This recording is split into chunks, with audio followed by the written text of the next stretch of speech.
আমার নতুন একটা ট্রাভেল ভিডিওতে আপনাদের স্বাগতম। আমরা আজকে যাচ্ছি বাংলাদেশের দক্ষিণে খুলনা জেলাতে। সোহাগের এই বাসে করে যার টিকিট পড়েছিল জনপ্রতি ১২০০ টাকা। আর আমার ভ্রমণ সঙ্গী ছিল জাহিদ ভাই আর রিফাত ভাই। যেহেতু আমরা দুপুরের বাসে বসি, আমাদের খুলনা আসতে আসতে সন্ধ্যা হয়ে যায়। আর অবশেষে আমরা চলে আসি গ্র্যান্ড প্লাসিডে। আর ঢুকতে আমাদেরকে দেয় ওয়েলকাম ড্রিঙ্কস। এটা ছিল একটা টুইন বেডের রুম, আর রুমের সাইজ ছিল বেশ বড়, অনায়াসে ৩ জন থাকা সম্ভব।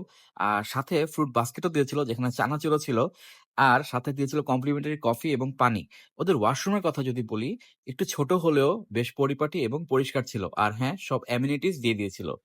সেই সাথে রুমের ক্যাবিনেটে ছিল একটা সেফটি লকার আর ছোট একটা ফ্রিজ। তো এরপর আমরা ফ্রেশ হয়ে বের হয়ে পড়লাম আর গেলাম হচ্ছে রূপসা ঘাটে। কিন্তু যেটার আশায় আমরা গেছিলাম সেটা আমরা পাইনি। কিন্তু রূপসা ঘাটের কাছেই বটতলায় পেয়ে যাবেন স্বাগতম রেস্তোরাঁ। আর এখানকার পুরি কিন্তু খুলনায় বিখ্যাত। আর কেন বিখ্যাত সেটা আপনি যখন খাবেন তখনই বুঝতে পারবেন।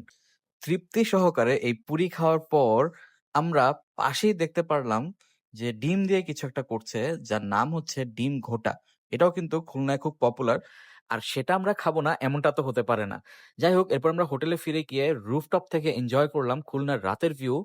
আর এই হচ্ছে আমাদের সুইমিং পুল হোটেলের, যেখানে আমরা পরের দিন নামবো। আর এরপর রাত বাড়ার সাথে সাথে আমাদের ক্ষুধাও বাড়লো। তাই ফুডপান্ডায় পিৎজা বার্গ থেকে অর্ডার করলাম ২টো পিৎজা। আর পিৎজাগুলো হাতে আসার পরপরই যেন কেমন একটা অদ্ভুত হাসি ফুটলো সবার মুখে। শরীরে ছিল সারাদিনের ক্লান্তি, পিৎজা খেয়ে পেটে হলো শান্তি। আজকে জানাই আপনাদের শুভরাত্রি। আর হ্যাঁ, যদি পরের এপিসোড দেখতে হয় চ্যানেলটাকে ফলো করে দাও।